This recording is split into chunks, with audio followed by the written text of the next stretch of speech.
গুম ও মানবাধিকার কমিশন নিয়ে সরকার যে খসড়া আইন প্রস্তুত করেছে তা পাশ হলে আইনের শাসনের ক্ষেত্রে দেশ আবারও পিছিয়ে যাবে বলে শঙ্কা প্রকাশ করেছেন এনসিপির সদস্য সচিব আক্তার হোসেন।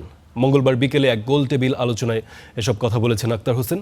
তিনি বলেছেন, সংখ্যাগরিষ্ঠতার জোরে গুম ও মানবাধিকার কমিশনের মতো গুরুত্বপূর্ণ আইন বাতিল করেছে, অথচ বর্তমান সরকারের অনেক এমপি মন্ত্রী গুমের শিকার হয়েছিলেন। এসব বিষয়ে সরকারকে আরও সতর্ক হতে হবে বলেও মত দেন বক্তারা।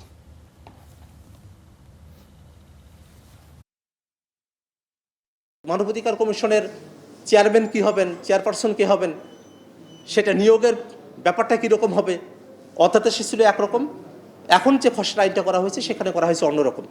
অর্থাৎ সরকারি দল যেভাবে যাবে সেভাবেই যাতে নিয়োগ প্রক্রিয়াটা সম্পূর্ণ হয় সে ধরনের একটা ব্যবস্থা এখানে করা হলো।